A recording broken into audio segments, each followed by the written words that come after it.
আমাদের পাশের রাষ্ট্র ভারত, তারা হঠাৎ সম্পূর্ণ আন্তর্জাতিক আইন অমান্য করে আমাদেরকে কষ্ট দেওয়ার জন্য, আমাদের ছোট ছোট বাচ্চাদেরকে মারার জন্য, আমার ভাই বোনদেরকে হত্যা করার জন্য আমরা বলো সম্পূর্ণ ষড়যন্ত্র করেছি। আমরা এর প্রতিবাদ করছি, আমরা এর আন্তরিকভাবে দুঃখ প্রকাশ করছি। যেই ধরনের আচরণ এটা কখনোই আপনাদের করা ঠিক হবে না। তবে Redmi 13 স্টাইল বানাই দুনিয়া কাঁপায়। আপনারা জেনে রাখেন যে আল্লাহ রাব্বুল আলামিন জালেমদের কখনোই শান্তি দেয় না। দুনিয়াতে শাস্তি হবে, আখিরাতে তো শাস্তি হবে। এই হিসাবে আমি ভারত সহ সকল কুজাত আহ্বান জানাবো, আসেন মানুষ নিয়ে আর খেলা করবেন না, মানুষের জান নিয়ে আর খেলা করবেন না, মানুষের সম্পদ নিয়ে আর খেলা করবেন না। আসেন মানবতার সেই হৃদ্রতা, সেই পরিবেশ তৈরি করবেন, এই উদাত্ত আহ্বান জানাচ্ছি।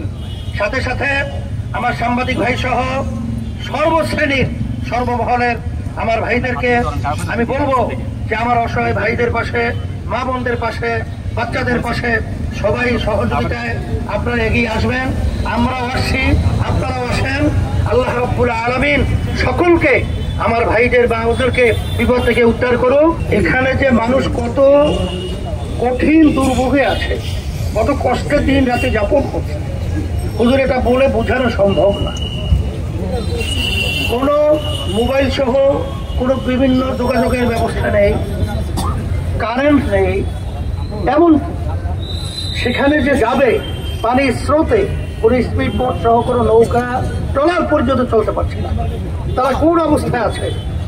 রব্বুল আলামিনের কাছে দোয়া করি আল্লাহ যেন তাদেরকে সব দিক থেকে হেফাজত। এবং সাথে সাথে প্রশাসনে যারা দায়িত্ব পালন করছেন, কেয়ারটেকার সরকার সহ, আমি শুনতেছিলাম যে আপনাদের দায়িত্ব পালন আলহামদুলিল্লাহ আপনারা করছেন। প্রশাসনের ভাইদের আপনাদের অনেক ধরনের ব্যবস্থাপনা সরকারিভাবে রয়েছে। আপনারা আন্তরিকভাবে আরো সচেষ্ট হবেন, আরো জোরালোভাবে আপনারা আমার অসহায় ভাইদের, মা বোনদের, আমাদের বাচ্চাদের পাশে দাঁড়ানোর জন্য বিশেষ করে আমি আপনাদেরকে অনুরোধ করছি। এবং বিশেষ করে এলাকার এবং বাংলাদেশে আল্লাহ রাব্বুল আলামিন যাদেরকে ক্ষমতা দান করেছেন, তৌফিক দান করেছেন, এই অসহায় ভাইদের, মা বোনদের পাশে আমাদের যাকে যেভাবে আল্লাহ তৌফিক দান করছেন তাদের পাশে এই বিপদের সময় আমাদের দাঁড়ানো এবং তাদের সহযোগিতায় আগায় আসার জন্য আমি সকলকে উদাত্ত আহ্বান জানাচ্ছি।